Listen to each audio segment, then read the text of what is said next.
தானியேல் 4:26. ஆனாலும் விருட்சத்தின் வேர்களாகிய அடிமரம் தரையில் இருக்கட்டும் என்று சொல்லப்பட்டது. அடிமரம் தரையில இருக்கட்டும். அடிமரத்தை விட்டு வச்ச தேவன் இவ்வளவு என் குடும்பத்தில் நடந்தும், நம்ம வாழ்க்கையில் நடந்தும், நம்ம ஊழியங்களை நடந்தும் இன்னும் இருக்கிறோன்னு சொன்னோம்னா, அந்த சம்பவம் நடக்கிறதுக்கு முன்னாலேயே கர்த்தர் ஒரு ஆர்டர் போட்டு தான் அலோவ் பண்ணார். உங்கள் வாழ்க்கையில் நீங்கள் எதிர்பார்க்காத சில சம்பவங்கள் நடந்ததில்ல, அந்த சம்பவம் நடக்கிறதுக்கு முன்னாலேயே தேவன் ஒரு கட்டளை கொடுத்து தான் அலோவ் பண்ணார். ஆர்டர் போட்டு தான் பெர்மிஷன் கொடுத்தார், அலோவ் பண்ணார். என்ன ஆர்டர் போட்டார்னா, அடிமரம் மட்டும் நீ கை வைக்கக்கூடாது. ஏன்னா அந்த அடிமரத்தை வச்சு தான் மறுபடியும் நான் துவங்க போகிறேன்டா. நான் துவங்கிறதுக்கு அடிமரம் தான். அதனால் நீ கொப்பை ஒடிச்சுக்கோ, கிளைய நீ நறுக்கிக்கோ, மரத்தை கூட வெட்டிக்கோ, ஆனால் அடிமரம் அது எனக்குரியது. அதிலிருந்து நான் அடுத்த வேலையை ஸ்டார்ட் பண்ண போகிறேன், அதை நீ தொடக்கூடாது அப்படின்னு உங்களுக்கு எதிராய் வந்த பிரச்சனைகளுக்கும், உங்களுக்கு விரோதமாய் வந்த மனிதர்களுக்கும், உங்களுக்கு எதிராய் கொந்தளித்ததான அந்த கடும் புயலுக்கும் தேவன் ஒரு கட்டளை கொடுத்தாரு, அடிமரத்தை நீ தொடாத. அப்படி கட்டளை கொடுத்ததுனால தான் இன்னைக்கு நம்ம எல்லாருடைய வாழ்க்கையிலையும் இவ்வளவு சம்பவங்களுக்கு அப்புறமும் இன்னைக்கு அடிமரம் தப்பி இருக்கு. அல்லேலூயா. என் அடிமரத்தை தப்ப வச்ச தேவன், என் அடிமரத்தை சத்துருவுக்கு ஒப்பு கொடுக்காத தேவன், என் அடிமரத்தை பாதுகாத்த தேவன். இந்த அடிமரத்தை சத்துருவுக்கும் ஒப்பு கொடுக்கல, அவரும் கிளீன் பண்ணும் பொழுது இதை வேரோடு பிடுங்கி போடலை. இதை அடிமரத்தை பார்க்கும் பொழுது சில காரியங்கள் என் கண்ணுக்கு தென்படுது, கவனிங்க. ஸோ இந்த செய்தி தலைப்பு உங்களுக்கு புரியும் நான் நினைக்கிறேன். பலனை கொடுக்க செய்கிற தேவன். ஒரு நிலத்தில் பலன் காணணும்னா, ஒரு ஜனத்தினுடைய வாழ்க்கையில் அவங்க எதிர்பார்க்கிற அந்த ஆசீர்வாதம் பலன் வரணும்னா, முதல்ல கர்த்தர் என்ன செய்ய விரும்புகிறார்? பண்படுத்த விரும்புகிறார். பண்படுத்தி முடிச்ச அப்புறம் அந்த நிலத்துல ரெண்டாவது என்ன பண்ணாரு? பயிரிட செய்து பயிரிட விரும்பினார். அதை பயிரிட்டார். பயிரிடும் பொழுது அவர் செய்த காரியம் ஒன்று, கோதுமை என்ன பண்ணாரு? வரவழைத்தார். ரெண்டாவது, தேவ நதியிலிருந்து அதுக்கு தேவையான தண்ணீரை பாய்ச்சினார். மூணாவது, அதை கொத்தி எரு போட்டு சுத்தம் செய்து வேலி அடைச்சு பாதுகாத்தார். இப்போ அறுப்பு காலம் வந்துருச்சு, அறுவடை வந்துருச்சு. இவ்வளவு நாள் பிரயாசப்பட்டதுக்கு அப்புறம் மூணாவது, பலனை காண செய்யும் தேவன். பலனை அவர் காண செய்கிற நேரம் வந்தும் பொழுது அதில் முதல்ல என்ன பலன் இருந்தது நம்ம பார்த்தோம். எதை பெருக பண்ணாரு? எசேக்கியேல் 36:29. உங்கள் அசுத்தங்களை எல்லாம் நீக்கி உங்களை ரட்சித்து உங்கள் மேல் பஞ்சத்தை கட்டளையிடாமல் கோதுமையை வரவழைத்து அதை பெருக பண்ணி. அறுவடையின் போது பலனை காண செய்யும் பொழுது முதல்ல எது பெருக பண்ணாருன்னு சொன்னேன்? கோதுமையை பெருக பண்ணார். அந்த கோதுமையை பெருக பண்ணார் அப்படிங்கிறதையும் உங்களுக்கு நான் சொன்னேன். அந்த நாளும் பயன்படணும். பெருகின காரியம், அதாவது இந்த நேரம் சாப்பிட்டு போகணும், ஒரு நேரம் சாப்பாடு கொடுக்கறதுக்கு பேர் பெருக்கம் இல்லை. பெருக்கம் என்பது என்னுடைய தேவைக்கும் அதிகமாக இருக்கிறதுக்கு பேர் தான் பெருக்கம். அதை முதல்ல நீங்கள் புரிஞ்சுக்கோங்க. பெருக்கம் அப்படின்னா, நேற்று நான் கஷ்டப்பட்டேன், இன்னைக்கு அந்த கஷ்டம் இல்லாமல் நான் அப்படி கிடையாது. உங்கள் தேவைக்கும் அதிகம், அதுக்கு பேர் தான் பெருக்கம். என் தேவையை சந்திக்கிற அனுபவம் உண்டு, தேவைக்கு அதிகமான பெருக்கத்தை கொடுக்குற அனுபவம் உண்டு. பலன் காணும் பொழுது கர்த்தர் உங்க தேவையை மட்டும் சந்திக்கல, அந்த நாள் சாப்பாட்டுக்கு மட்டும் கொடுக்கல, மீதி மிஞ்சி இருக்கக்கூடிய ஒரு பெருக்கத்தை கர்த்தர் கொடுத்தார். அப்போ அது எதுக்கு கொடுத்தாருன்னா, அந்த நாளும் பயன்படணும், நாளைக்கு அடுத்த தலைமுறைக்கு விதைப்பதற்கு அது விதை தானியமாகவும் பயன்படணும். அதை நம்ம பார்த்துட்டோம். ரெண்டாவதுதான் நம்ம எல்லாரும் இருதயத்தை உடைச்ச ஒரு காரியம். அதில் ஆண்டவர் எதை பெருக பண்ணினார் அப்படின்னா 30வது வசனம், நீங்கள் இனிமேல் ஜாதிகளுக்குள்ளே பஞ்சத்தினால் உண்டாகும் நிந்தையை அடையாதபடிக்கு விருட்சத்தின் கனிகளையும். எதை பெருக பண்ணாரு? விருட்சத்தின் கனி. ஆக்சுவலா இது தானியத்தை விதைச்ச லேண்டு, இதில் விருட்சத்தை நான் நாட்டலை. என்ன ஆண்டவரே, இதில் விருட்சத்தின் கனி திடீர்னு வருது, இந்த விருட்சத்தை நான் வைக்கலை, இது எங்கேருந்து வந்துச்சுங்கும் பொழுது தான் ஆண்டவர் சொன்னார். நமக்கு போன வாரத்தில் கர்த்தர் நம்ம கற்றுக் கொடுத்தாரு, இது நீ நாட்டலை, ஏற்கனவே இதை நான் நாட்டின விருட்சம். எதிரி வரும் பொழுது அவன் முறிச்சிட்டான், ஓடிச்சிட்டான், கொப்பு களைகளெல்லாம் வெட்டி போட்டான். ஆனால் நான் அடிமரத்தை மட்டும் விட்டு வச்சேன். அந்த அடிமரத்தை விட்டு வச்சதுனால இப்போ அதிலிருந்து கனி வருது.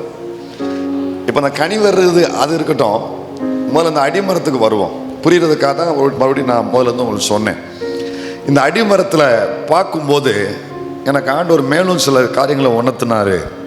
அதை சொல்லிட்டு நம்ம அடுத்த குறிப்புகளை போகலாம். கவனிங்க, இந்த அடிமரம் எதை காட்டுதுன்னா, விளைச்சல் வர்றதுக்கு முன்னாலேயே, கவனிங்க, விளைச்சல் வர்றதுக்கு முன்னாலேயே இந்த அடிமரத்தை பார்க்கும் பொழுது இந்த அடிமரம் எதை காட்டுதுன்னா, தேவனுடைய கிருபையின் அடையாளம்.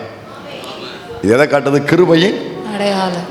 கிருபைனா என்ன அப்படின்னு ஒருத்தன் கேட்கலான்னு வைங்களேன், அவனுக்கு வாயால விளக்கம் சொல்ல வேண்டாம். அந்த அடிமரத்தை பார்த்தாலே உனக்கு கிருபைனா என்னன்னு தெரியும். இங்க இருக்கிற உங்க வாழ்க்கையில சிலருடைய வாழ்க்கையை குறித்து சொல்றேன். கர்த்தர் சொல்றார், நல்லா கவனிங்க. உங்க வாழ்க்கை கிருபையின் அடையாளமா இருக்கின்றார் ஆண்டவர். கிருபைன்னா என்னன்னு நீங்க பிரசங்கம் பண்ண வேண்டாம். என்னை பார்த்துக்கோ, அதான் கிருபை. என் குடும்பத்தை பார்த்துக்கோ, அதான் கிருபை. என் ஊழியத்தை பார்த்துக்கோ, அதான் கிருபை. ஒரு மனுஷன் மேல கிருபை இருந்தா அவன் எப்படிலாம் இருப்பான் அப்படிங்கிறதுக்கு இவன் குடும்பம் ஒரு நல்ல உதாரணம். நான் ஆசீர்வாதத்துக்கு அடையாளமா இருக்க விரும்புகிறத விட கிருபைக்கு அடையாளமா நான் இருக்க விரும்புறேன். ஏன்னா இந்த கிருபை தான் விலகாத கிருபை, மாறாத கிருபை. ஆசீர்வாதம் கூட நாளுக்கு நாள். இன்னைக்கு என் பாக்கெட்டில் இருக்கிற 500 ரூபா நான் வந்து உங்கள்கிட்ட வடை வாங்கினேன்னா அது உங்களுக்கு சொந்தமாயிரும். நீங்கள் போய் கடையில் எண்ணெய் வாங்கினேன்னா அது எண்ணெய்க்காரனுக்கு சொந்தமாயிரும். ஆசீர்வாதம் கூட குறையும், கூடும், இருக்கும், இல்லாமல் போகும். ஆனால் விலகாத தேவ கிருபை, மாறாத தேவ கிருபை, ஓ விலகாத தேவ கிருபை, மாறாத தேவ. இது எவ்வளோ பெரிய பாக்கியம் நினைக்கிறீங்க நீங்க? கிருபைக்கு அடையாளமா இருக்கிறது ஒரு குடும்பம் எவ்வளவு பெரிய பாக்கியம் தெரியுமா? அல்லேலூயா. ஆசீர்வதிக்கப்பட்ட அவனை மாதிரி ஆசீர்வதிக்க, அம்பானி மாதிரி. அம்பானியை பார்த்தா அவன் ஆசீர்வாதத்துக்கு அடையாளமா இருக்கிறான். ஆனா உங்களெல்லாம் பார்த்தா ஒடிஞ்சு நொறிஞ்சு முறிஞ்சவங்க. ஆனா இது கிருபைக்கு அடையாளம். இது இப்படித்தான் இருக்கும். அல்லேலூயா. நான் கிருபைக்கு அடையாளம்ப்பா, என் குடும்பம் கிருபைக்கு அடையாளம்ப்பா. அடிமரத்தை பார்க்கும் பொழுதெல்லாம் எவ்வளோ பெரிய கிருபை வச்சாரு. அவனுக்கும் அனுமதி கொடுக்கல, அவரும் அதை முன் வந்து செய்யலை. இதுதான் அந்த அடிமரத்து மேல் வச்ச அவருடைய கிருபை. ரெண்டாவது, அந்த அடிமரத்தை பார்க்கும் பொழுது தென்படுகிற ரெண்டாவது ஒரு காரியம், 5 காரியம் அந்த அடிமரத்தில் தென்படுது. ஒன்று கிருபையின் அடையாளம். ரெண்டாவது, இன்னும் திட்டத்தை கைவிடலை. இன்னும் திட்டத்தை 70 வருஷத்துக்கு அப்புறமும் இந்த அடிமரத்தை பார்க்கும் பொழுது அதிலிருந்து எனக்கு இன்னும் ஒரு காரியம் தென்படுது. இதை ஆபிரகாம் மூலம் தெரிந்து கொண்ட இந்த வேறு, இதை குறிச்ச திட்டம் இன்னும் கர்த்தர் கைவிடல. இதை குறிச்ச நோக்கம் இன்னும் இருக்கின்றாரு. தேவப்பிள்ளை, நீங்க அடிமரம் ஆக்கப்பட்ட பின்பும் கூட கர்த்தர் சொல்றார், இன்னும் திட்டத்தை நான் கைவிடாம இருக்கிறேன். எல்லாரும் உன்னை கைவிட்ட பொழுதும் உன்னை குறிச்ச என் திட்டத்தை நான் இன்னும் கைவிடல. நன்றி சொல்ல இருதயம் யாருக்கெல்லாம் விரும்புதோ கை உயர்த்தி ஆண்டவருக்கு நன்றி சொல்லுங்க. கிருபையின் அடையாளமா வச்சதுக்காக ஸ்தோத்திரம். இன்னும் திட்டத்தை கைவிடாததுக்காக உமக்கு ஸ்தோத்திரம் ஆண்டவரே. அல்லேலூயா. மூணாவது தான் ஒரு முக்கியமான ஒரு காரியம். அதை கொஞ்சம் அதை அப்படியே தியானிக்கும் பொழுது எனக்கு ஒரு காரியம் புரியவே இல்லை. என்ன காரியம் புரியலைன்னா, அதாவது யோபு சொல்லும் பொழுது ஒரு மரத்தை குறித்தாவது நம்பிக்கை உண்டு அப்படிம்பாரு. வெட்டி போட்டால் தண்ணீரின் வாசனை அதுக்கு கிடைக்கும் பொழுது அது மறுபடியும் துளிர்க்கும் அப்படிம்பார். அதெல்லாம் இருக்கட்டும், கவனிங்க. இப்போ ஒரு மரம் வெட்டப்பட்டுருச்சு அப்படின்னா இது ஓமையா ஒரு தோட்டத்தையும் மரத்தையும் காமிக்கிறார். ஆக்சுவலா இங்க சப்ஜெக்ட் யாருன்னா இஸ்ரவேலர்கள் தான். இங்க மெயின் பாயிண்ட் யாருன்னா நீங்களும் நான் தான். நம்மளைத்தான் ஒரு மரத்துக்கும் இஸ்ரவேலர்களுக்கு தான் ஒரு மரத்துக்கும் ஒப்பனையா கர்த்தர் பேசுறார். இருந்தாலும் அந்த மரம் போகும் பொழுது வெட்டி போட்டு 70 வருஷமாவும் ஒரு மரம் உசுரோடு இருக்கும். முறிக்கப்பட்ட மரம் 70 வருஷமாவும் உசுரோடு இருக்கும். எனக்கு அது புரியல. முதல்ல நாட்டினீங்க, நாட்டும் பொழுது அதுக்கு உசுறு இருந்துச்சு. அதுக்கப்புறம் எதிரி அதை வெட்டுனா, அதை முறிச்சான், அதை ஒடிச்சிட்டான். இப்போ ஒடிக்கப்பட்டு முறிக்கப்பட்டு அங்கங்க தொங்குது, அடிமரம் மட்டும் விடப்பட்டிருக்குது. அதுக்கப்புறம் எப்போ அது விருட்சத்தின் கனி கொடுக்குன்னா, அந்த லேண்டை சுத்தம் பண்ணி கோதுமையை விதைச்சு தண்ணீர் பாய்ச்சும் பொழுது அந்த தண்ணீர் வாசனை அந்த வேருக்கு வந்ததுக்கு அப்புறம் தான் விருட்சத்தில் கனி உண்டாகுது. இப்போ எனக்கு என்ன டவுட்னா, 70 வருஷமா இது எப்படி உசுரோடு இருந்துச்சு? 70 வருஷமா இது எப்படி இன்னும் பட்டு போகாம கனி கொடுக்கக்கூடிய அந்த தன்மை இன்னும் வெளியில எல்லாமே பட்டு போச்சு, வெளியில எல்லாம் முறிஞ்சு போச்சு. நான் பேசுறது உள்ளுக்குள்ளதான் பேசுறேன், உள்ளுக்குள்ளதான் பேசுறேன். இது கொஞ்சம் கொஞ்சம் உள்ள போகும். அதனால நீங்க புரிஞ்சவங்க கூட வாங்க, மற்றவங்க நில்லுங்க, கொஞ்ச நேரத்தில் வந்துருந்தேன் நான். கவனிங்க, எனக்கு இதுதான் சந்தேகமா இருந்துச்சு. ஆண்டவரே, 70 வருஷம் எப்படி சாத்தியம்? வெளியில எல்லாம் பட்டு போச்சு, அது ஓகே, அது தெரிஞ்சதான். ஆனா உள்ளுக்குள்ள கூட 70 வருஷமா ஒரு 6 மாசம் அப்படின்னா ஏத்துக்கிடலாம், ஒரு வருஷம்னா ஏத்துக்கிடலாம். உங்களுக்கு வேண்டாம், எனக்கு வேண்டாம், காசா பணமா 10 வருஷம் வச்சுக்கிடுமே. இதுக்கு மேல 70 வருஷமா உள்ளுக்குள்ள அந்த மரம் மறுபடியும் தண்ணி பட்ட உடனே விளையக்கூடிய அளவுக்கு, கனி கொடுக்கக்கூடிய அளவுக்கு 70 வருஷமா இந்த மரத்தினுடைய வேறு சாகாம எப்படி இருந்துச்சு? இந்த மரத்தினுடைய வேறு உள்ளுக்குள்ள சாகாம எப்படி பாதுகாத்தீங்க? அப்போ ஒரு பக்கம் அடிக்கிற மாதிரி அடிச்சுட்டு ஒப்பு கொடுக்கிற மாதிரி ஒப்பு கொடுத்துட்டு, இன்னொரு பக்கம் உள்ளுக்குள்ள பட்டு போகாம இருக்க முடியும். அதுக்கு ஒரு ஊழியத்தை மறைமுகமா கர்த்தர் செஞ்சிருக்கிறாரு. உன்னை அடிக்கிற மாதிரி அடிச்சுட்டு ஒரு பக்கம் உன்னை ஒப்பு கொடுத்தாலும் இன்னொரு பக்கம் வேறு பட்டு போகாம ஏதோ ஒரு ஊழியத்தை உனக்காக மறைமுகமா கர்த்தர் செஞ்சுக்கிட்டு இருக்கிறாரு. சில ஊழியம் வெளியரங்கம், ஆனா சில ஊழியம் மறைமுகம். எனக்கு கர்த்தர் செய்த வெளியரங்கமான ஊழியத்தை உலகம் பார்க்குது, ஆனா யாருக்குமே தெரியாம சூரச்செடியிலையும், யாருக்குமே தெரியாம கேரி தாற்றண்டையிலையும், யாருக்குமே தெரியாம அந்தரங்கத்திலையும் எனக்கு செய்தார் பாருங்க. அப்பா செய்த ஊழியம் அதெல்லாம் சொல்லி முடியாதது. அல்லேலூயா. நான் பெரிய ஆசீர்வாதம்னு ஒரு சாட்சி சொல்லணும்னா, உங்களுக்கெல்லாம் தெரியாம மறைமுகமா கர்த்தர் எனக்கு ஒவ்வொருவருக்கும் நமக்கு செய்த ஊழியம் இருக்கு பாருங்க. யாருக்குமே தெரியாம ஒரு அந்தரங்கத்துல கர்த்தர் எனக்கு செஞ்ச ஊழியம் இருக்கு பாருங்க. அதான் 70 வருஷம் இல்ல எத்தனை ஜெனரேஷன் ஆகியும் என் வேறுபட்டு போகல. இப்போ இது அப்படியே ஒரு மனுஷனுக்கு கொண்டு வந்து ஒரு மனுஷனுடைய வாழ்க்கையை இந்த மரம் மாதிரியே அடிமரம் மாதிரி விடப்பட்ட ஒரு மனுஷனுக்கு கொண்டு வந்து இந்த கேள்வியை கேட்டோம்னா அவன்கிட்ட தான் நமக்கு பதில் கிடைக்கும். எப்படி 70 வருஷமா உள்ளுக்குள்ள இதுக்கு ஜீவன் இருந்துச்சு, 70 வருஷமா எப்படி காப்பாற்றினாரு, எப்படி 70 வருஷமா இதை ஊழியம் செஞ்சு பாதுகாத்தார் அப்படிங்கிற ஒரு கேள்வி இதே போல அடிமரமாய் விடப்பட்ட ஒரு மனிதனுடைய வாழ்க்கைக்கு உள்ள போனோம்னா அவன்கிட்ட பதில் கிடைக்கும். சோ வேதத்துல இஸ்ரவேலர்கள் மாதிரியே மொத்தமும் வெட்டப்பட்டு அடிமரம் மட்டும் விடப்பட்ட ஒரு மனுஷன் யாருன்னா யோபு. 17:1 வாசிங்க. 17:1. என் சுவாசம் ஒளிகிறது. என்ன ஒளியுது? என் சுவாசம். சொல்லுங்க, என்ன ஒளியுது? வந்த பிரச்சனையில மோதின காரியத்துல என் சுவாசம் ஒளிகிறது. எங்க உயிர் போகும் பொழுது அந்த கடைசியா எல்லாம் நின்று கடைசியா ஆக்சிஜன் அந்த சுவாசம் தான் கடைசியா நிற்கும் பார்த்தீங்களா? அந்த சுவாசம் நின்ன உடனே அடுத்த வார்த்தை சொல்லுகிறது, என் நாட்கள் முடிகிறது. ஒரு மனுஷனுக்கு நாட்கள் எப்ப முடியுது? அப்படியே என்ன அப்படியே மாற்றி தான் கேட்கேன், அவ்வளோதான், வேற ஒன்றும் இல்லை. శ్వాస నిల్వ ஒரு மனுஷனுக்கு நாட்கள் எப்போ முடியுது? శ్వాస నిల్వ நீங்கள் நினைக்கிற மாதிரிலாம் நாங்கள் இல்லை பாஸ், ஆல்ரெடி ஃபினிஷ்ட், ஏற்கனவே முடிஞ்சு போன மாதிரி தான் இருக்கீங்களா சிலர்லாம்? எப்படிங்க? என் சுவாசம் ஒழிகிறது, என் நாட்கள் முடிகிறது. பிரசன்ல பேசுற, அதாவது அவர் கண்ணு முன்னாலேயே அவர் சாகுறார், அவர் கண்ணு முன்னாலேயே அவர் சுவாசம் போகுது. இப்போ யோபு எடுத்துக்கோங்க, முதல் 2 அதிகாரத்தில் அவர் வெட்டப்பட்டவராக, ஒடிக்கப்பட்டவராக, அடிமரத்தை போல விடப்பட்டார். நம்பர் 1. 42வது அதிகாரத்தில் தான் பலன் கொடுக்கிற விருட்சமா மறுபடியும் அவர் எழும்புறாரு.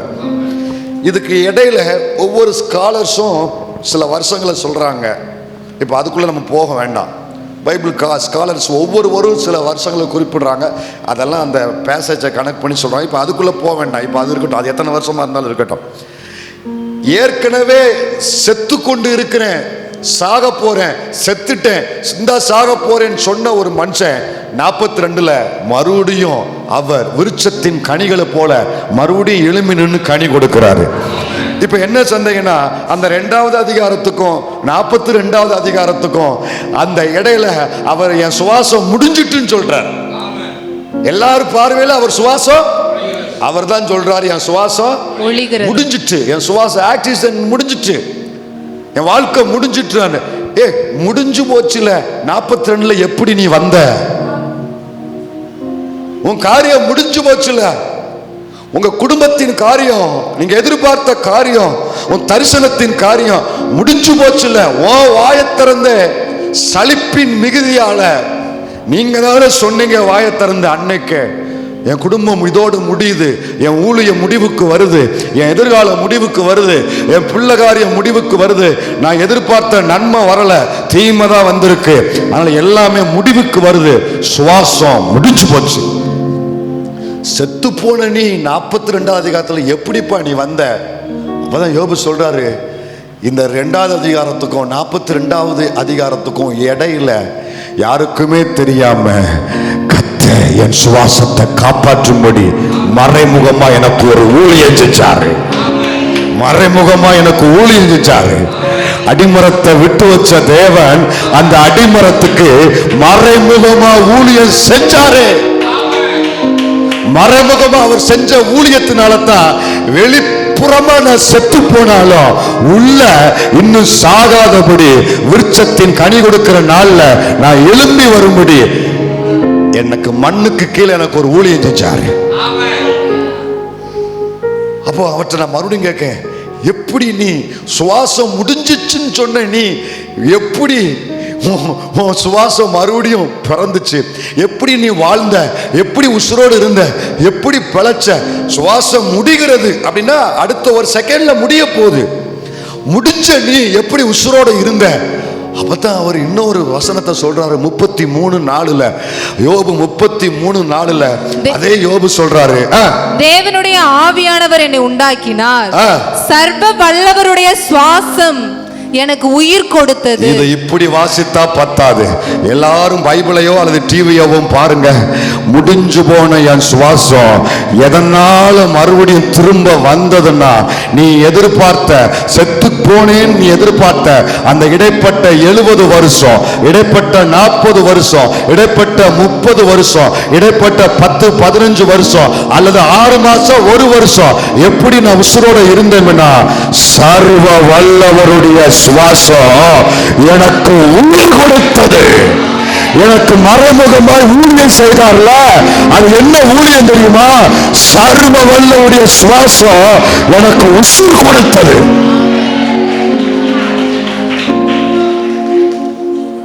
இந்த 2க்கும் 42க்கும் இடையில இவர் எப்படி, இவருக்கு எங்கிருந்து ஆக்சிஜன் சப்ளை ஆச்சுன்னா, இவர் சுவாசம் முடிஞ்சிருச்சு, ஆனா எங்கிருந்து இவருக்கு ஆக்சிஜன் சப்ளை ஆச்சுன்னா அதுக்குத்தான் பதில் கொடுக்கிறாரு. நான் என்னைக்க செத்து போயிட்டேன், என்னைக்க அடிமரமா வெட்டப்பட்டேன், ஆனா மறைமுகமா அவருடைய சுவாசம் எனக்கு உசு கொடுத்துச்சு. ஹல்லேலூயா. ஹல்லேலூயா. கேட்கிறவங்களுக்கு நீங்க சொல்லக்கூடிய பதில் இந்த வசனம் தான்.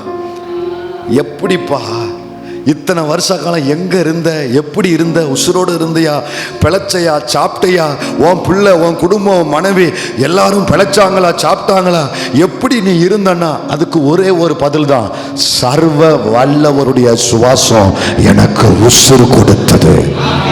17ல செத்து போனான்னு சொல்லப்பட்ட யோசேப்பு 30ல எப்படி வந்தானா, இடைப்பட்ட 13 வருஷத்துல சர்வ வல்லவருடைய சுவாசம் அவனுக்கு உயிர் கொடுத்தது. செத்து போனான்னு நினைச்ச தாவீது சொல்றார்ல, செத்தவனை போல எல்லாராலும் மறக்கப்பட்டேன்னு சொல்றார்ல. அப்படி செத்து போய் மறக்கப்பட்டவன் மறுபடியும் எப்படி அரியணையில ஏறின, அந்த இடைப்பட்ட காலத்துல எங்க இருந்த, எப்படி உசுரோட இருந்தன்னா, சர்வ வல்லவருடைய சுவாசம் எனக்கு உயிர் கொடுத்தது. யோபு இடைப்பட்ட நாட்கள்ல எப்படி அவருடைய வேர் பட்டு போகாம இருந்ததுன்னா, சர்வ வல்லவருடைய சுவாசம் அவருக்கு உயிர் கொடுத்தது. இஸ்ரவேல் ஜனங்கள் இப்பதான் எனக்கு புரிஞ்சிச்சு, 70 வருஷம் இஸ்ரவேலருடைய அந்த உள்ளுக்குள்ள வேறு எதனால பட்டு போகாம இருந்துச்சுன்னா, ஆக்சுவலா வேறு தண்ணீர் இருந்தா தான் பட்டு போகாம இருக்கும், அது நேச்சுரல். ஆனா இது சூப்பர் நேச்சுரல். இதுக்கு தண்ணீர் இல்ல, அவருடைய சுவாசத்தினால 70 வருஷம் அது உசுரோட இருந்துச்சு. ஹல்லேலூயா.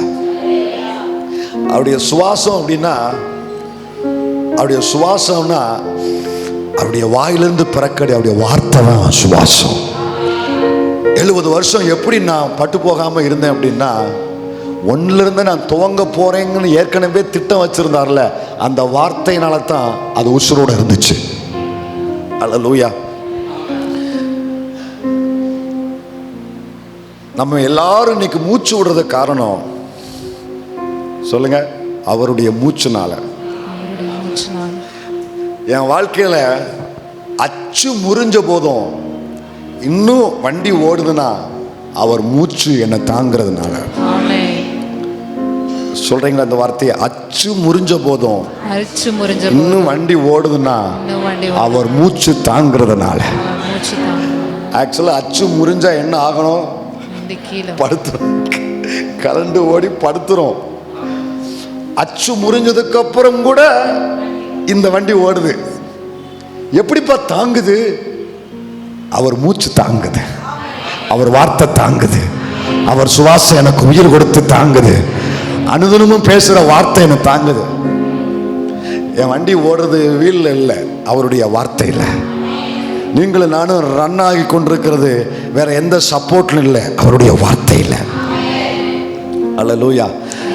இப்பதான் எனக்கு புரிஞ்சிச்சு, சரி ரைட்டு, தண்ணீர் வரல, வேற எந்த காரியம் நடக்கல, ஆனா அவருடைய மூச்சு, அவருடைய சுவாசம் அந்த வேற 70 வருஷம் ஆகியும் உசுரோட வச்சிருந்தாரு. உங்க வாழ்க்கையில இடைப்பட்ட காலம் எத்தனை வருஷமா இருந்தாலும் எதனால உசுரோட இருக்கிறீங்கன்னா, அவருடைய சுவாசத்தினால. சர்வ வல்லவருடைய சுவாசம் எனக்கு உயிர் கொடுத்துச்சு. ஆமென் சொல்றீங்களா? சோ 4வது ஒரு அடையாளம் 48 சங்கீதம் 48 2 வாசிங்க. 48 2 வாசிங்க. வடதிசையில் உள்ள சீயோன் பர்வதம் வடிவமான ஸ்தானமும் சர்வ பூமியின் மகிழ்ச்சியுமாய் இருக்கிறது. கவனிங்க, 4வது ஒரு அடையாளம். எதனால இத்தனை வருஷம் ஆகியும் இந்த அடிமரம் இன்னும் துளிர்க்கக்கூட தன்மையை இழக்காம இருந்துச்சுன்னா, இங்க வசனம் சொல்லப்பட்டிருக்கிறது, எருசலேம் முழுவதும், சீயோன் முழுவதும் அது மகாராஜாவின் நகரம். அப்படின்னா அவங்க எங்க நாட்டப்பட்டாங்கன்னா, அவருடைய சமூகத்துல தான் நாட்டப்பட்டாங்க. ஏன்னா ஒரு ஆலயம் மட்டும் அவர் சமூகம் சொல்லப்படல. சங்கீதத்தில் அநேக பகுதிகளில் எருசலேம் முழுவதுமே, சீயோன் முழுவதுமே அவர் வாசம் பண்ணுகிற, அவர் சமூகம் தங்கி இருக்கிற ஸ்தலமாக அன்றைக்கு பேசப்பட்டுச்சு. இன்றைக்கும் அது அப்படித்தான் இருக்கு. அப்போ அவர்கள் எங்க நாட்டப்பட்டாங்கன்னா, தோட்டங்கிறத விட அவர் சமூகத்தில் நாட்டப்பட்டாங்க. தோட்டங்கிற ஒரு உலக பிரகாரமாக நான் பயன்படுத்துகிற வார்த்தையை சொல்கிறத விட அவங்க எங்கே நாட்டப்பட்டாங்கன்னா, சமூகத்தில் நாட்டப்பட்டாங்க. கவனிங்க, நீங்கள் ஏன் இன்னும் பட்டு போகாமல் இருக்கிறீங்க தெரியுமா? நீங்கள் நாட்டப்பட்டது அவருடைய சமூகத்தில். அவர் சமூகத்தில் நாட்டப்பட்டது ஒருபோதும் அது வெட்டப்படவும் அது பட்டும் போகாது. அதை பிடுங்கி போட மாட்டாரு. அது மறுபடியும் துவங்குவதற்கு ஏதுவாக அதை பாதுகாப்பார். சொல்லுங்க, சமூகத்தின் ஓரத்தில் நாட்டப்பட்டவன் நாட்டப்பட்டவள். ஒரு போதகருடைய மேகசினை வாசிக்கும் பொழுது அதில் ஒரு வேர்டு இப்படி கொடுக்கப்பட்டிருந்துச்சு. அது இப்போ பொருத்தமாக இருக்குன்னு நினைக்கிறேன். கவனிங்க, ஒன்றை சிலர் ஓரங்கட்ட நினைக்கிறாங்க. ஆனால் கர்த்தரோ ஒன்றை அவர் சமூகத்தின் ஓரத்தில் நாட்டியிருக்கிறாரு. உன்னை ஓரங்கட்ட நினைக்கிறவங்க, உன்னை ஒழிச்சு கட்டுன்னு நினைக்கிறவங்க, நல்லா கவனிங்க, உன்னை ஓரங்கட்டி ஒழிச்சு கட்டுன்னு நினைக்கிறாங்களே, அது முடியாது. ஏன் முடியாதுன்னா, நீ என் சமூகத்தின் ஓரத்தில் நாட்டப்பட்டதுனால உன்னை ஒருத்தரும் ஓரம் கட்டவும் முடியாது, உன்னை ஒழிச்சு கட்டவும் முடியாது. ஓ நிழல் அவனுக்கு தேவைப்படும். ஓ நிழல் அவனுக்கு ஒரு நாள் நிச்சயமா தேவைப்படும். ஓ நிழலுக்கு அவங்க அத்தனை பேர் வந்து நிற்பாங்க. இவதெல்லாம் பேசும்போது கேட்க நல்லா இருக்கு. என் வாழ்க்கையில இதெல்லாம் நடக்குமா அப்படின்னு சந்தேகம் யாருக்கு இருக்கா? ஒரு தேவ மனிதர், தி கிரேட் மேன் ஆஃப் காட், டிஜி ஜேக்ஸ் அப்படிங்கிற ஒருவர், அவர் ஒரு புஸ்தகத்தை எழுதியிருக்கிறாரு. ஆண்டவர் உன்னோடு பேசின காரியம் நடக்குமா நடக்குமா நடக்காதா, ஏனையே இந்த மாதிரி உனக்கு நடக்குமா அப்படின்னு சந்தேகம் யாருக்கு வந்ததுன்னா வருதா? அவர் சொல்றாரு, கர்த்தர் இருந்தாருன்னு சொல்லு, இருக்கிறாருன்னு சொல்லாதன்றார். பாதி பேருக்கு புரியல. கர்த்தர் எனக்கு சொன்ன வார்த்தை நடக்குமா அப்படின்னு உனக்கு சந்தேகம் வந்துச்சுன்னா, தேவன் ஒரு காலத்துல இருந்தாருன்னு சொல்லிட்டு போ, இன்னைக்கு இருக்கிறாருன்னு நீ சொல்லாத. அர்த்தம் என்ன தெரியுமா?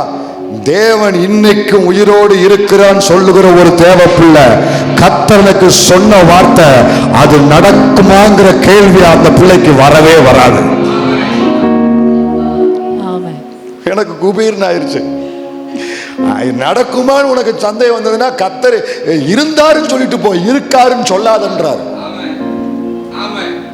அப்போ இந்த அடிமரத்துல சொல்லுது, எனக்கு சந்தேகம் இல்லை, அவர் இருந்தாரு, இருக்கிறாரு, வருவாரு, எனக்கும் செய்வாரு, என்னையும் மறுபடியும் துளிர்க்க பண்ணுவாரு.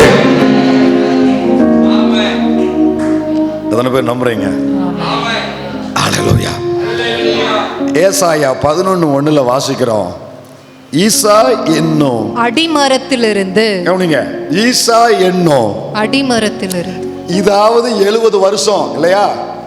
ஆனா மல்கியாவிலிருந்து மத்தேயு வரைக்கும் எத்தனை வருஷம் நான் சொல்லி கொடுத்துருக்கிறேன்? எத்தனை வருஷம்? 400 வருஷம். இந்த தாவீது சந்ததி எங்க போச்சுன்னே தெரியல. ஆண்டவர் தாவீது சந்ததிக்கு ஒரு வாக்கு பண்ணாரு, உன் சந்ததி ஒளிஞ்சு போகாதுன்னு வாக்கு பண்ணாரு. ஆனா 400 வருஷம் எங்க போச்சுன்னே தெரியல. இருண்ட காலத்துல அவன் சந்ததி இருக்கா, சந்ததி ஒளிஞ்சு போச்சாங்கிற மாதிரி தான் ஒருத்தருமே எழும்பல அந்த சந்ததியில. இப்போ மத்தேயு வரும் பொழுது இந்த வசனத்தை அங்கதான் ஆண்டவர் சொல்றாரு. ஏசாயா 11:1 வார்த்தை எப்படி வருதுன்னா, ஈசா என்னும் அடிமரத்திலிருந்து, ஈசா என்னும் அடிமரத்திலிருந்து, ஈசா என்னும் அடிமரத்திலிருந்து. நிமிர்ந்து பாருங்க, அடிமரத்திலிருந்து ஒரு துளிர் தோன்றி. ஆக்சுவலா துளிர் எங்க தோன்றும்னா, கொப்புல தான் துளிர் தோன்றும். கொப்புல தான் துளிர் தோன்றும். மேலே இலவிட்டு கிளவிட்டு மேலே கொப்பு போய் மரம் வந்து கிளவிட்டு அதுக்கப்புறம் மேலதான் துளிர் வரும். ஆனா இந்த மரத்துல அடிமரத்திலிருந்தே ஒரு துளிர் வருது. ஏன் தெரியுமா? எந்த அடிமரம் ஆகாதுன்னு நினைச்சையோ அங்கிருந்தே ஒரு துளிரை கர்த்தர் புறப்பட பண்றாரு. அங்கிருந்தே ஒரு துவக்கத்தை கர்த்தர் கொடுக்கிறாரு. இது யாரை குறித்து சொல்லப்பட்டதுன்னா, இதுதான் இயேசு கிறிஸ்துவுக்கு சொல்லப்பட்ட வசனம். இது நம்முடைய ஆண்டவர் இயேசுவை குறித்த வசனம், தீர்க்கதரிசன வசனம். ஈசா என்னும் அடிமரத்தில் இருந்து ஒரு துளிர், இயேசு என்னும் நாமமுள்ள ஒரு துளிர் தோன்றி, அவன் வேர்களில் இருந்து ஒரு கிளை எழும்பி செழிக்கும். அடிமரத்திலிருந்து அவர் ஏன் வர்றாருன்னா, எல்லாத்துக்கும் ஆதாரம் அடிப்படை எல்லாமே அவர் தான். என்னை தாங்கி பிடிக்கிற கரம் அவர் தான். கீழே இருக்கிறதா என்னை தாங்கி பிடிக்கும். கீழிருந்து அடிமரத்திலிருந்து அவர் எழும்புறாரு. ஏன் நான் வச்சிருக்கிற ப்ராசஸ் ஆண்டவருக்கு அவசியம் இல்லை. இது நடந்து இப்படி நடந்து இதுக்கப்புறம் தான் இது நடக்கணும். இதை செஞ்சு இதை முடிச்சு அதுக்கப்புறம் தான் இது நடக்கணும். இது ஏன் ப்ராசஸ். ஆண்டவர் ப்ராசஸ் சொல்றேன். அடிமரத்தில் இருந்தே ஒரு துளிர் வெளியே வரும். மரம் வந்து கொப்பு விட்டு கிளவிட்டு இளவிட்டு பூ பூத்து காய் காத்து அப்பப்பா நான் உசோட இருக்கிறேன்னா கூட எனக்கு தெரியாது. இது ஏன் ப்ராசஸ். உன் வாழ்க்கை ஆசீர்வாதமா மாறணும்னா பல திட்டம் மனசுல ஓடிக்கிட்டு இருக்கு. இது நடந்தா இப்படி செஞ்சிடலாம், அது வந்தா இப்படி பண்ணிடலாம், இப்படி செஞ்சு இப்படி வந்து இப்படி போய் என்ன இப்படி அப்படின்னு பிளான் பண்ணிட்டு இருக்க. ஆண்டவர் யார் தெரியுமா? அடிமரத்திலிருந்து அடிமரத்திலிருந்து அடிமரத்திலிருந்து ஒரு துளிரை கொண்டு வருகிற தேவன். உன் கணக்கு எனக்கு வேண்டான்றாரு. உன் கால்குலேட் எனக்கு வேண்டான்றாரு. இப்படி 2 4 2 4 2 6 இன்னும் ஒரு 11 மாசம் 10 மாசம் இருக்கு. மாசம் 5000 ரூபாய், அப்ப 10 மாசம் 50,000 ரூபாய். இந்த கணக்கு எனக்கு வேண்டான்றாரு. அடிமரத்தில் உனக்கு ஒரு துளிர் போகின்ற போகுது. கர்த்தர் சொல்றாரு, உன் கணக்கு ஒன்னோடு வச்சுக்கோ, உன் கணக்க ஒன்னோடு வச்சுக்கோ. என் சமூகத்துக்கு உன் கணக்க கொண்டு வராத. அடிமரத்திலிருந்து ஒரு துளிர் தோன்றும். நீ நினையாத எதிர்பாராத நினையாத நேரத்தில் எதிர்பாராத இடத்துல இருந்து ஒரு துளி உனக்கு தோன்றும்.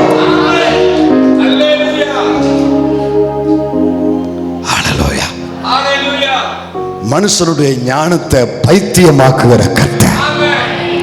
அது உலக மனுஷனுடைய ஞானத்தை மட்டும் இல்ல, சில நேரத்தில் நானும் ஞானியா அவற்றை காட்டும் பொழுதும் அந்த வசனம் உனக்கும் பொருந்தும்டா, அந்த வசனம் உனக்கும் பொருந்தும்மா. நம்ம எல்லாரும் என்ன நினைக்கிறோம் தெரியுமா? அது உலக மனுஷன், அவனுக்கு சொல்லப்பட்ட வசனம், அவன் ஞானத்தை பைத்தியமாக்கும். நீயும் சில நேரம் ஞானியா வந்து உட்கார்ற பாரு, அப்போ அந்த வசனம் உங்களுக்கும் பொருந்தும். யாருங்க கணக்கு போட்டு வந்தீங்க? யாரு கணக்கு போட்டு வந்து உட்கார்ந்து இருக்கிறீங்க? உன் கணக்கு உன்னோடு வச்சுக்கோ.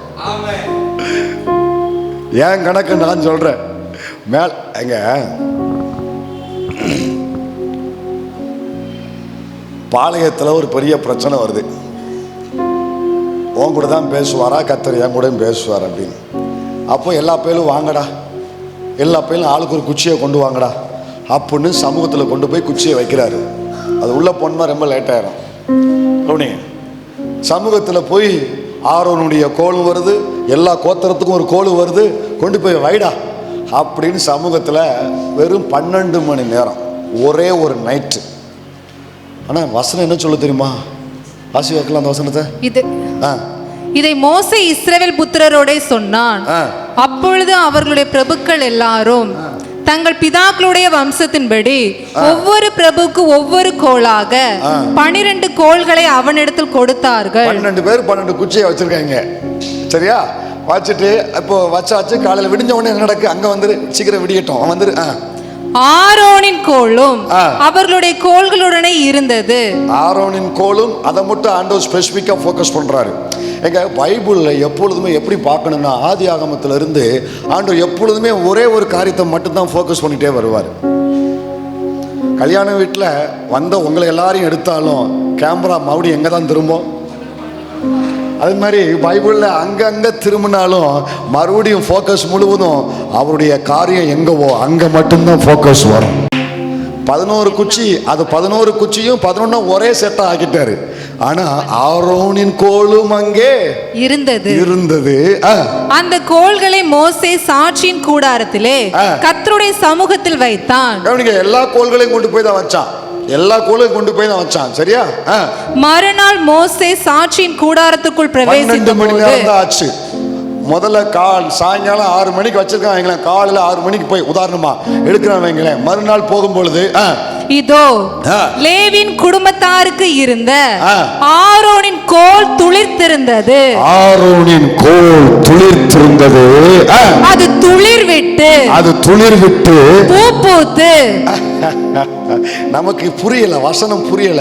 துளிர் விட்டு பூ பூத்து, துளிர் விட்டு பூ பூத்து, துளிர் விட்டு. எந்த ஊர்லங்க துளிர் விட்ட உடனே பூ பூத்துச்சு? துளிர் விட்டு அங்க இலை வர வேண்டாமா? துளிர் விட்டு இலை வர வேண்டாமாமா? இலை எங்க? இதானே ஆண்டவர் சொல்றாரு, அது ஓன் ப்ராசஸ், அது ஓன் கணக்கு. ஓன் கணக்கு. துளிர் விடணும், அங்க கொப்பு வரணும், அங்க இலை வரணும், இலை படர்த்தி ஆகணும், அடர்த்தியா இருக்கணும், அதுக்கப்புறம் தான். ஆனா வசனம் என்ன சொல்ல தெரியுமா?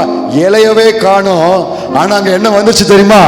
பூ பூத்து வாதுமை பழங்களை கொடுத்தது. விசுவாசிக்கிற அத்தனை பேர், நம்புகிற எல்லாரும், கர்த்தர் எனக்கு அப்படி செய்வார் நம்புகிற எல்லாரும் கண்ணை மூடி ஆண்டவரத்தை ஒரு சின்ன ஜோம் பண்ணுங்க. என் கணக்க தூர வச்சுட்டேன் ஆண்டவரே, என் கால்குலேஷனை தூர வச்சுட்டேன். இத்தனை மாசம் கழிச்சு தான் இது நடக்கும் நான் நினைச்சமில்ல, அதை தூர வச்சுட்டேன். இப்ப கர்த்தர் சொல்றாரு, அடிமரத்தில் இருந்து துளிர் வரும், ஆரோனின் கோலின் துளிர் வரும், இலை வரணும்னு அவசியம் இல்லை. அவங்க எனக்கு கொடுத்தாத்தான் என் காரியம் நடக்குன்னு நினைக்கிறல, இலை வரணும்னு அவசியம் இல்லை. கர்த்தர் ஆசீர்வதிக்க ஆரம்பிச்சுட்டாருன்னா டைரக்டா பூக்க ஆரம்பிச்சிருவேன், கனி கொடுக்க ஆரம்பிச்சிருவேன். மனிதர்களுக்கு தேவைப்படுகிற ப்ராசஸ் கர்த்தருடைய செய்கைக்கு தேவை இல்லை. இன்னும் சொல்ல போனா இலை விடுறதுக்கு 2 வாரம் ஆகணும். வாதுமை மரம் இலை விடுறதுக்கு 2 வாரம் வேணும். அது பூ பூத்து காய் கொடுத்து கனி கொடுக்கணும்னா குறைஞ்சது 6 மாசத்துக்கு மேல இருந்து 1 வருஷம் வரைக்கும் வேணும். 12 மணி நேரத்துக்குள்ள ஐயா கனி வந்துச்சுல, கனி வந்துச்சா இல்லையா? பைபிள்ல இருக்குல்ல, உன் வாழ்க்கையில வரும்னு கர்த்தர் சொல்றாரு. நீ எதிர்பார்க்கிற, செபிக்கிற, காத்திருக்கிற காரியம் வரும். நீ நம்புகிற காரியம், எதிர்பார்க்கிற காரியம் அவராலே வரும்.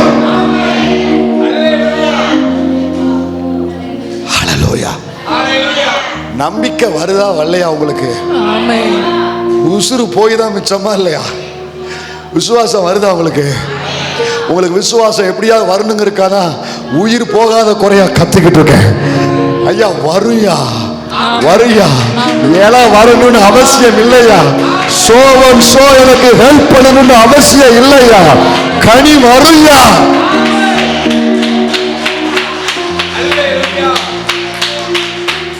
விலகாத தேவ கிருபை, மாறாத தேவ கிருபை, ஓ விலகாத தேவ கிருபை, மாறாத தேவ கிருபை, என் தகப்பனே தகப்பனே இயேசுவே, என் தகப்பனே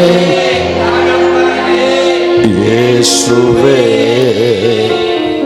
அல்லேலூயா.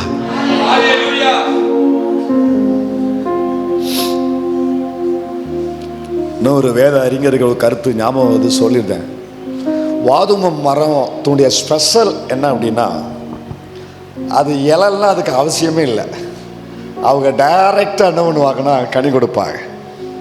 அதைத்தான் ஆசாரியனுக்கு கர்த்தர் ஒப்பனையாக வச்சிருக்காரு. ஆசாரிய அழைப்பு யார் மேல இருக்கோ ஆண்டவர் சொல்றாரு, நீ ஒரு வாதுமை மரம். ஆசாரிய அழைப்பு இருக்கிற ஆரோனே, தேவ பிள்ளையே, புதிய ஏற்பாட்டில் நீங்க அத்தனை பேரும் ஆசாரியர்களும் ராஜாக்களுமே அழைக்கப்பட்ட தேவ பிள்ளைங்க தானே. ஆண்டவர் சொல்றாரு, நீ ஒரு வாதுமை மரம், உன் குடும்பம் ஒரு வாதுமை மரம். இலை வரணும்னு அவசியமே இல்லை. உன் பின்னணியும் உனக்கு பின்னால இருந்து உனக்கு தாங்கணும்னு அவசியம் இல்லை. அவங்க இவங்க உனக்கு மாசம் மாசம் ஒரு சப்போர்ட் பண்ணி தான் உன்னை ரன் பண்ணணும்னு அவசியம் இல்லை. டைரக்டா அடிமரத்திலிருந்து துளிர் வரும், அது என் இயேசு கிறிஸ்து. வாதுமை மரமும் துளிர் விட்டு கனி கொடுக்கும், அது நான். அடிமரத்தில் துளிர் விடுறது அது ஆண்டவர். வாதுமை மரத்திலிருந்து துளிர் வருகிறது, அது அவருடைய பிள்ளை நான். நம்புறீங்களா இல்லையா? ஹல்லேலூயா. அவனே, அதனால உங்களையும் நீங்க அற்பமா பார்க்காதீங்க. ஐ மீன், அடிமர கட்டையா இருக்கிற உங்க வாழ்க்கையை நீங்க அற்பமா பார்க்காதீங்க. அப்பப்போ ஒரு சலிப்பு உங்களுக்குள்ள வருதுல்ல, என்ன இத்தனை வருஷம் ஆகி என்னையா நான் வாழ்ந்துட்டேன் அப்படின்னு ஒரு சளி. உங்களையும் நீ அற்பமாக பார்க்காத. நீ ஒரு வாதும மரம், அற்பமாக பார்க்காத. மற்றவங்களையும் நீங்க அற்பமாக பார்க்காதீங்க. என்ன இப்படியே இருக்கிறான், ஒரு நாள் துளிர்ப்பான், ஒரு நாள் கனி கொடுப்பான். அல்ல, உங்களையும் உங்க பிள்ளைகளையும் உங்க குடும்பத்தையும் நீங்க அற்பமாக பார்க்காதீங்க. மற்றவங்களையும் நீங்க அற்பமாக பார்க்காதீங்க. ஹல்லேலூயா. 36:30 வாசிங்க மறுபடியும். எசேக்கியேல் 36:30. நீங்கள் இனிமேல் ஜாதிகளுக்குள்ளே பஞ்சத்தினால் உண்டாகும் நிந்தையை அடையாதபடிக்கு விருட்சத்தின் கனிகளையும் வயலின் பலன்களையும் பெருக பண்ணுவேன். கவனிங்க, முதல்ல எதை பெருக பண்ணாரு? கோதுமையை பெருக பண்ணாரு. இரண்டாவது விருட்சத்தின் கனிகள். கவனிங்க, கோதுமையை அந்த நிலத்துல விதைச்ச கோதுமையை பெருக பண்ணின தேவன். இரண்டாவது அடிமரமாய் விடப்பட்ட அதனுடைய விருட்சத்தின் கனிகளை பெருக பண்ணின தேவன். இப்ப எதை பெருக பண்ணியிருக்காருன்னா வயலின் பலன்கள். அப்படின்னா என்ன அர்த்தம்னா, அந்த நிலத்துக்கே தெரியாம வேறு சில விதைகளை அதுல விதைச்சு வச்சிருக்காரு. புரியல? விவசாயம் பார்க்குறவங்க அவங்க இந்த பருத்தியை விதைக்கிறான்னு வைங்களேன், பருத்தியை விதைக்கிறவங்க கொஞ்சம் ஓரத்தில் வெள்ளரிக்காயும் போட்டு வச்சுருப்பாங்க, என்னமா கொஞ்சம் அங்கிட்டு பூசணிக்காயும் போட்டு வச்சுருப்பாங்க. எது வருமோ ஓரத்தில் கொஞ்சம் கையில் இருக்குமா போட்டு வைப்போம். நான் சொல்லுறது புரியுதா புரியலையா? திடீர்னு பார்த்தா வெளியே பார்க்கறதுக்கு பருத்தி மட்டும்தான் தெரியும், ஆனால் உள்ளுக்குள்ள சைடோடு போனோம்னா அங்கே வெள்ளரிக்காயும் கொஞ்சம் விளைஞ்சு கிடக்கும். அப்போ இதை அறுவடை செய்யும் பொழுது அங்கே ஒரு 2 கிலோ வெள்ளரிக்காய் வரும், வயலின் பலன் வரும். கோதுமையை இந்த நிலத்துல பெருக பண்ணின தேவன், விருட்சத்தின் கனிகளை பெருக பண்ணின தேவன், உங்களுக்கே தெரியாம சில எதிர்பாராத நன்மைகளை உங்க வாழ்க்கையில தேவன் கொண்டு வருவார். நீங்க ஜெபித்து இது வேணும்னு எதிர்பார்க்கிறது வயலின் கோதுமையின் பெருக்கம் அல்லது வயலினுடைய விளைச்சல் வச்சுக்கோங்க, விடப்பட்ட அடிமரத்தினுடைய விருட்சத்தின் கனின்னு வச்சுக்கோங்க. நீங்க ஜெபித்து வரும்னு எதிர்பார்க்கிறீங்களே, அது கோதுமையின் பெருக்கம். ஆனா நீங்க எதிர்பார்க்காத சில காரியம், நினைச்சே பார்க்காத சில ஆசீர்வாதம் ஆன் தி வே.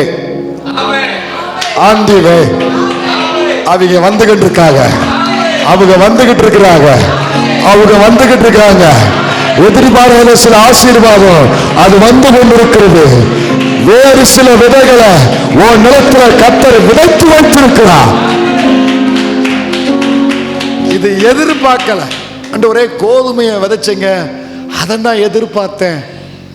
இப்போ அங்கங்க உடைஞ்சு தொங்குற மரம் மறுபடியும் செழிச்சு விருட்சத்துல பலன் வருது, அதுவும் ஓகே. எதிர்பார்க்காவிட்டாலும் சரி, அதுக்கு வாய்ப்பு இருக்கு. ஆனா இதை நான் எதிர்பார்க்கலை ஆண்டவரே, இந்த வயலின் பலனை எதிர்பார்க்கல. நீ எதிர்பார்க்க கூடாதுன்னு இதை மறைச்சு வச்ச ஆசீர்வாதம். இது உண்மையா இருந்தல்ல, அவமானத்துல உண்மையா இருந்தல்ல, நஷ்டத்துல உண்மையா இருந்தல்ல, இழப்புல உண்மையா இருந்தல்ல, அதற்கான பலன். அண்ணாள் ஆண்டவர்கிட்ட போய் என்ன கேட்டா? ஒத்த பிள்ளைய தாங்க, அவனை உங்களுக்கு சமாதானத்தோட போதாயி, நீ இஸ்ரவேல் தேவனிடத்தில் கேட்டுக்கொண்ட விண்ணப்பத்தின்படியே உனக்கு. அப்ப வீட்டுக்கு போகும் பொழுது ஒருத்தன் வருவான், ஒரு சாமுவேல் வருவான். இது எதிர்பார்த்த. ஆனா வயலின் பலன்கிறது இருக்கு பாருங்க. அதுக்கப்புறம் வசனம் சொல்லுது, அண்ணாளுக்கு எத்தனை பிள்ளை இருந்துச்சா? 5 பிள்ளைகள். அப்படியே கர்த்தர் அண்ணாளை கடாட்சித்தார். அவள் கற்பம் தரித்து 3 குமாரரையும் 2 குமாரத்திகளையும் பெற்றாள். சாமுவேலை சேர்த்தா 1/2 டஜன். அவ ஒண்ணு கேட்டது கோதுமையை பெருக பண்ணுவாங்க நம்பிக்கை இருந்துச்சு. மீதி 5 அவ எதிர்பார்க்கவே இல்லை. மீதி 5 இதுதான் 3வது கர்த்தர் பெருக பண்றார் பாருங்க, வயலின் பலன். எதிர்பார்க்கவே இல்லை. வருஷம் வருஷம் சாமியில பார்க்கறதுக்கு அவ பண்டங்கள்லாம் சுட்டுட்டு சட்டையை தச்சுட்டு கொண்டு போவான். அந்த வசனம் இருக்கு, சட்டையை தச்சு கொண்டு போவாளா. கொண்டு போகும்பொழுது ஒரு 2 வருஷம் சும்மா இருந்தா. அதுக்கப்புறம் போனா கையில ஒருத்தன் அழுதுகிட்டே இருக்கான். அம்மா இவன் யாருமா? உன் தம்பிடா. அடுத்த வருஷம் போனா இன்னொருத்தன் இருக்கான். இது யாருமா? இது 2வது தம்பிடா. அடுத்த வருஷம் போனா இன்னொருத்தன். இது யாருமா? 3வது தம்பிடா. அடுத்த வருஷம் போனா இன்னும் ஒரு சத்தம் வித்தியாசமா இருக்கு. இது யாரு? உன் தங்கச்சிடா. அடுத்த வருஷம் இது அடுத்த தங்கச்சிடா. எப்படிமா? எனக்கே புரியலடா, நானே எதிர்பார்க்கல. ஆண்டவர் என்ன செய்வார் மட்டும் நான் சொல்லி முடிச்சிருந்தேன். உன் வாழ்க்கையில நீ கடந்து வந்த பாதையில சில இழப்புகளை இந்த 3வது பலன் எதுக்கு தெரியுமா? 3வது ஆண்டவர் கொடுக்கிறார்ல, இந்த வயலின் பலன். அதுக்கு பேர் பலன். சொல்லுங்க, பலன். அப்படியே இன்னொரு அர்த்தம் சொன்னா போனஸ். சொல்லுங்க, போனஸ். மாசம் மாசம் வேலை பார்த்து சம்பளம் வாங்கிட்டு வந்துருந்தீங்க. தீபாவளி வரும்போது என்ன கொடுக்குறாங்க?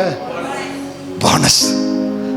அது நீங்க என்ன காரணம்னா, எவ்வளோ நாள் வேலைக்கு வந்திருக்கிறீங்க அதெல்லாம் கணக்கு உண்டு. ஏன்னா வேலை பார்த்தனால கொஞ்சம் எனக்கும் தெரியும். எவ்வளோ நாள் அட்டண்டன்ஸ், எவ்வளோ நாள் வந்திருக்கிறீங்க, எவ்வளோ சம்பளம் வாங்கியிருக்கிறீங்க, இதெல்லாம் கால்குலேட் பண்ணி ஒரு போனஸ் கிடைக்கும். ஆண்டவர் இந்த 3வது வயலின் பலன், எதிர்பாராத நன்மை எதுக்கு கொடுக்காருன்னா, அந்த இழப்பின் நேரத்தில், அந்த அவமான நேரத்தில், அந்த துயரத்தின் நேரத்தில் என்னை விட்டு விலகாம, என் சமூகத்தை விட்டு பின்வாங்காம, என் வசனத்தை விட்டு பின்வாங்காம உறுதியா நின்னே இல்லை, தாங்கி பிடிச்சு நின்னே இல்லை, எல்லாம் சகிச்சு கடந்து வந்தே இல்லை, எல்லாத்தையும் தலைமையில போட்டுக்கிட்டு உள்ளுக்குள்ள வேதனை இருந்தாலும் என்னை விட்டு போகாம இருந்தே இல்லை. அந்த இழப்பீடுகளுக்கு பலனாக பட்ட அவமானத்தை மறக்க வைப்பதற்காக இந்த பலன் உனக்கு வருது. இது உனக்கு வந்து கொண்டு இருக்குன்னு கர்த்தர் சொல்றாரு. அவமானப்பட்ட தேவ பிள்ளையே, இது உனக்கு வந்து கொண்டிருக்கு. அந்த அவமானத்தை மறக்கணும்னா இந்த பலன் உனக்கு வரணும். யோசேப்பு பட்ட அவமானம் எப்ப மறந்தான் அவன் சொல்றான் தெரியுமா? என் தகப்பன் வீட்டினுடைய துன்பத்தை நான் எப்போ மறந்தேன்னு சொல்றான் தெரியுமா? வாசிங்க அந்த வசனத்தை. கர்த்தர் எப்ப அவனுக்கு அதை மறக்க பண்ணினார் தெரியுமா? அவன் சொல்றான், வாசிங்க அந்த வசனம் எடுத்தீங்கன்னா, யோசேப்பு என் வருத்தம் யாவையும் என் தகப்பனுடைய குடும்பம் அனைத்தையும் அவன் அவமானம், வெக்கம், துயரம் இதெல்லாம் எப்ப வாசி முடி நான் மறக்கும்படி தேவன் பண்ணினார் என்று சொல்லி, மறக்க முடியாத சில காரியத்தினால போராடி கொண்டிருக்கிற பிள்ளையே, அதை மறப்பதற்காகவே ஒரு ஆசீர்வாதம், எதிர்பார்க்காத ஒரு ஆசீர்வாதம் உன் வாழ்க்கையை நோக்கி வந்து கொண்டிருக்கிறது. இதை இவனால மறக்கவே முடியல. சிறையில் படுத்திருந்தாலும், அரண்மனையில் படுத்தாலும் இந்த சொப்பனம் வந்துக்கிட்டே இருக்கு. அந்த சொப்பனம் வருது இல்லையோ, இவனுங்க குழியில் போட்டது, பேசின பேச்சு, அவங்க படுத்தின அவமானம், செய்யாத குற்றத்துக்கு பழி, வீண் பழி, சிறை எல்லாம் இவனுக்கு மறக்கவே முடியல. என்ன இந்த பையன் இதை மறக்கவே மாட்டுக்கான் அப்படின்னு ஆண்டவர் என்ன பண்ணாருன்னா, சரப்பணி, சால்வை, மோதிரம், குதிரை, சிங்காசனம் இதெல்லாம் கொடுத்தது பத்தாதுன்னு ஒரு மனாசையை கொண்டு வந்து, ஒரு எப்ராயிமை கொண்டு வந்து, அடிமையா வந்த ஊர்ல எவையா இதெல்லாம் எதிர்பார்ப்பான்? யாரையா இதெல்லாம் எதிர்பார்க்க முடியும்? இதெல்லாம் யோசேப்பு எதிர்பார்க்கவே இல்லை. பார்த்துக்கோங்க, இதெல்லாம் எதிர்பார்க்காததை கர்த்தர் கொடுத்து மறக்க முடியாததை தேவன் மறக்க வச்சாரு. மறக்க முடியாம போராடுகிற தேவ சபையை, தேவ பிள்ளையை, எதிர்பார்க்காத ஒரு ஆசீர்வாதத்தை விசுவாசத்தோடு சொல்ற, விசுவாசத்தோடு நீ உள்வாங்க. எதிர்பார்க்காத ஒரு ஆசீர்வாதத்தை கர்த்தர் உனக்கு, உன் குடும்பத்துக்கும், உன் சபைக்கும் செய்து மறக்க முடியாத சில வேதனைகளை தேவன் மறக்க பண்ணுவார். ஹல்லேலூயா. எத்தனை பேர் இதை நம்புறீங்க? ஆண்டவர் செய்வார். கோதுமையை பெருக பண்ணுவாரு.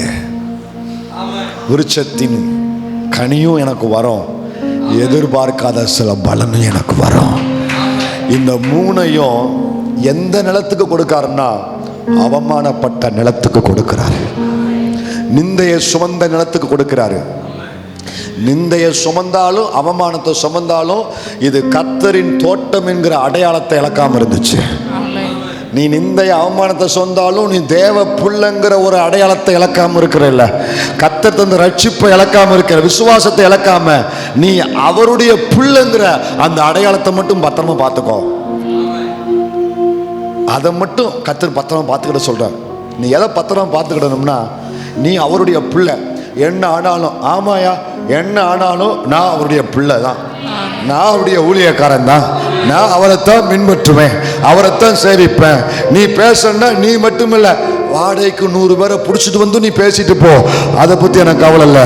நான் அவருடைய பிள்ளைங்கிற அடையாளத்தை மட்டும் நான் இழக்கவே மாட்டேன். அந்த அடையாளத்தை நான் ஒருபோது இழக்கவே மாட்டேன். இதை சத்துருவுக்கு விட்டு கொடுக்க மாட்டேன். கர்த்தர் தந்த அழைப்பு, அபிஷேகம், அடையாளத்தை நான் காத்துக்கொள்ளுவேன். இதை மட்டும் காத்துக்கொள்ளுவேன், இதை மட்டும் காத்துக்கொள்ளுவேன். ஹல்லேலூயா. என்ன வந்தாலும் இதை மட்டும் காத்துக்கொள்ளுங்க. மற்ற காரியத்தை கர்த்தர் செய்வா. இதெல்லாம் அவர் செய்ய வேண்டிய வேலை. எதுக்கு இவ்வளவு யோசிக்க? சொல்றத விசுவாசிட்டு போயிட்டே இரு. கர்த்தராகிய தேவன் இதை சொன்னார், அவர் இதை செய்வார், அவர் இதை செய்வார். ரொம்ப யோசிக்க கூடாது, விசுவாசிக்கணும்.